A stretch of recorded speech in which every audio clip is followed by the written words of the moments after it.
Financial markets పై పట్టు సాధించాలనుకునే వాళ్ళు Revanth conduct చేసే వెబినార్ కోసం ఈ నెంబర్ కి కాల్ చేయండి. నమస్తే, వెల్కమ్ టు సుమన్ టీవీ. నేను విష్ణు. ప్రస్తుతంతో పాటు NISM and CRISIL certified wealth manager Revanth Chalamala ఉన్నారు. వారితో మాట్లాడదాం. నమస్తే రేవంత్. నమస్తే అండి.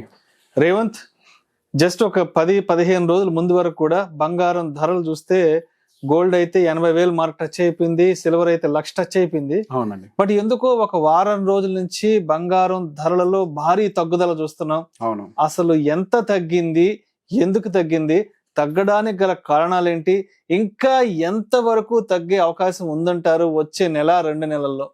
తగ్గడానికి అయితే ఇంకెక్కువ స్కోపే కనిపిస్తుంది. గోల్డే కాదు, అన్నిట్లో టెక్నికల్ లెవెల్స్ పనిచేస్తాయి. సో టెక్నికల్ అనాలిసిస్ చెప్తాను, ఫండమెంటల్ కూడా మాట్లాడదాం. సో ఫండమెంటల్ గా ఫస్ట్ పెరగడానికి రీజన్ ఏంటో అర్థం చేసుకుంటే మనకి తగ్గడానికి రీజన్ ఏంటో కూడా అర్థమైపోద్ది. మనకి పెరగడానికి రీజన్ ఏంటి, ఎప్పటి నుంచి పెరగడం మొదలు పెట్టింది? పర్టికులర్ గా మన కోవిడ్ దగ్గర నుంచి అన్సర్టనిటీ క్రియేట్ అయింది, గోల్డ్ ట్రిగ్గర్ స్టార్ట్ అయింది. అక్కడ నుంచి అక్కడ ఛాన్స్ తీసుకుంది పైకి మూవ్ అవడానికి. అక్కడి నుంచి సిరీస్ ఆఫ్ అన్సర్టనిటీస్, మనకి అన్సర్టనిటీస్ ఎప్పుడు ఆగలే. దాని తర్వాత కోవిడ్ తర్వాత మనకి రష్యా ఉక్రెయిన్ వార్ రావటము, తర్వాత ఇజ్రాయెల్ రిలేటెడ్ వార్ రావటము, రిసెషన్ ఫియర్ రావటము, బ్యాంకింగ్ క్రైసిస్ ఉంటదేమో అని భయం రావటము US లో, ఆ తర్వాత ఎలక్షన్స్ క్రియేట్ అవ్వటము, దాదాపుగా వరల్డ్ లో 60% ఆఫ్ ద పాపులేషన్ మనకి ఎలక్షన్స్ లో పార్టిసిపేట్ చేయటము. సో బేసిక్ ఇదంతా కూడా అన్సర్టనిటీ. ఈ అన్సర్టన్ ఈవెంట్స్ ఉన్నంత కాలం మనకి గోల్డ్ లో విపరీతమైన డిమాండ్ కనిపించింది. దానికి తోడు మనకి రిజర్వ్స్ బ్యాంక్స్ అన్ని కూడా హ్యూజ్ గోల్డ్ రిజర్వ్స్ పెంచుకోవటము, ఈ బయింగ్ ప్రెషర్ క్రియేట్ అవ్వటము, ఇదంతా కూడా ఫుల్ సైజ్ ఫీడింగ్ లాగా తయారైంది గోల్డ్ కి. సో హైయర్ సైడ్ కొట్టుకుంటూ తీసుకెళ్లిపోయారు. ఒక మంచి దాదాపు 80,000 లెవెల్ వరకు రీచ్ అయ్యారు. 79,755. నేను కొంచెం మార్కెట్ భాషలో మాట్లాడతాను, రియల్ మార్కెట్ కి దీనికి కొంచెం తేడా ఉంటుంది. ఓకే, సో నియర్ టు 80,000 వరకు కూడా కొట్టుకుంటూ వెళ్ళిపోయింది. అక్కడి నుంచి ఏం చేసింది, దాదాపు 7% correction with in no time. ఎప్పటి నుంచి కరెక్ట్ గా మనకి US లో మనకి ట్రంప్ గారు గెలిచారు అన్న న్యూస్ వచ్చింది. న్యూస్ కాడి నుంచి అయిపోయింది. అప్పుడు దాకా ఎగిరింది గోల్డ్ కి హ్యాపీ డేస్ అయిపోయినట్టు. నాకు తెలిసి గోల్డ్ ఇంత స్పీడ్ గా రీసెంట్ డేస్ ఎప్పుడు పడలే. మరి అసలు వారం రోజుల్లోనే విపరీతమైన ఫాల్. అంతే, విపరీతమైన ఫాల్ 7%. సో చాలా ఫాస్ట్ గా కరెక్ట్ అవుతూ వచ్చింది. సో బేసిక్ గా మరి ట్రంప్ గారు ఎలక్ట్ అయితే ఎందుకు పడ్డది? సో ట్రంప్ ఎలక్ట్ అయితే ఆయన సహజంగా ఎటువంటి యుద్ధాలకి సహకరించరు, రైట్? సో ఈ రష్యా ఉక్రెయిన్ వార్లు క్లోజ్ అయిపోతాయి, ఈ అన్ని మనకి మీద ఉక్కుపాదం మోపుతారు, అంతే. ఇజ్రాయెల్ లేకుండా చూస్తారు, అంతే. ఇజ్రాయెల్ వార్స్ అన్ని క్లోజ్ అయిపోతాయి, ఇంకా ఈ టాపిక్స్ అంతా డిస్కషన్ లోకి రావు. సో ఏం జరుగుతుంది అప్పుడు? ఏ న్యూస్ లేకపోతే గోల్డ్ కడుపు మాడిపోద్ది. సో మొత్తానికి ట్రంప్ గారు రావడం వల్ల అందరినీ సెట్ చేసాడు అక్కడికక్కడ. అంతే, ఆయన రావడం వల్ల ఏం జరిగింది, gold prices correction. So uncertainty లేదు కదా, it is very clear. So US ఎటుంటది అన్న భయంతో ఫియర్ క్రియేట్ అయింది మన దాకా. US ఇప్పుడు ఎటు యుద్ధానికి సపోర్ట్ చేయదు, అన్సర్టనిటీ క్లియర్ అయిపోయింది అవుట్ రేట్ గా. నెక్స్ట్ ఏం జరుగుతుంది, ఆయన ఎక్కువ డెవలప్మెంట్ మీద ఫోకస్ చేసే person, business man. Pure business man, realtor, real estate అంతా ఎవ్రీథింగ్. అసలు ఆయన pure business man. So basic గా రేపన్న నాడు అగైన్ ఆయన ఈ డెవలప్మెంట్ మీద ఫోకస్ చేసుకుంటూ వెళ్తే బై డిఫాల్ట్ గా ఇన్ఫ్లేషన్ పెరుగుతుంది అగైన్. ఇప్పుడు దాకా ఏం చేసుకుంటూ వచ్చింది ఫెడ్, మనకి ఇన్ఫ్లేషన్ కంట్రోల్ చేసే ప్రయత్నం చేస్తూ, ఎకానమీని స్లో డౌన్ చేసే ప్రయత్నం చేస్తూ ఇంట్రెస్ట్ రేట్ కట్ చేయడానికి ప్రయత్నించింది.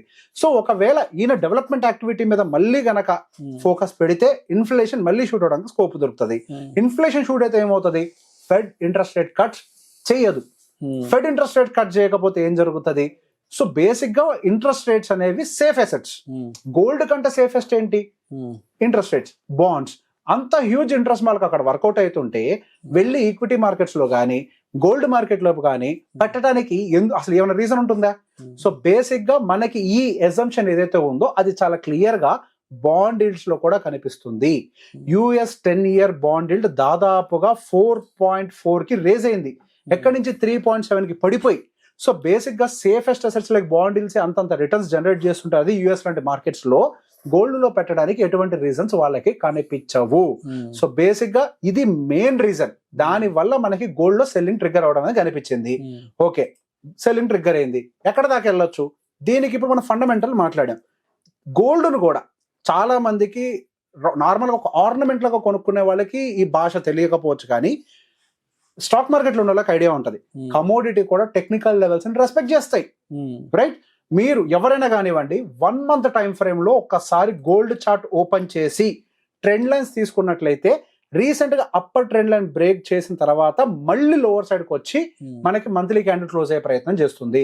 సో ఆ ఛానల్ ప్రకారం నెక్స్ట్ లెవెల్ మనకి 70,000 దాకా గోల్డ్ రావడానికి స్కోప్ ఉంది. అక్కడతో ఆగుతుందా? లేదు. అది ఒక ఛానల్, ఒక చిన్న ఛానల్.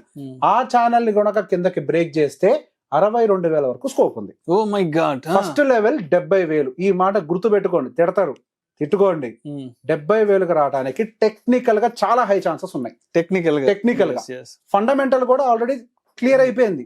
గోల్డ్ ఎక్కువ పైకి వెళ్ళడానికి అవకాశం లేదు, బాండ్స్ పెరుగుతున్నాయి, అంతా okay. Technical levels are saying clearly 70,000 is the first mark.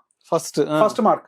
ఒకవేళ అక్కడ కూడా ఎటువంటి అన్సర్టనిటీ లేదు, కూల్ ఆఫ్ ఉంది అని అంటే గనక there is chance 65 at least. But 70,000 వరకు అయితే మాత్రం చాలా హై ప్రాబిలిటీ కనిపిస్తుంది. గోల్డ్ అనేది మన ఫంక్షన్ లో కొంటున్నాం కాబట్టి అది పోదు, అది మన సెంటిమెంట్. కానీ ప్రపంచానికి గోల్డ్ అనేది ఒక కమోడిటీ, ఒక ట్రేడబుల్ ప్రోడక్ట్. సో వాళ్ళకి మన ఇండియాలో ఈవెంట్స్ గురించి, పండుగల గురించి, పెళ్లిళ్ళ గురించి, ఫంక్షన్ల గురించి అనవసరం. అది వాళ్ళకి అనవసరం. అక్కడ ఏదో జరిగితే ఇక్కడ పెరుగుతుంది అంతేగాని ఇక్కడ ఏదో హైదరాబాద్ లో పెళ్లిళ్ళని అంతే.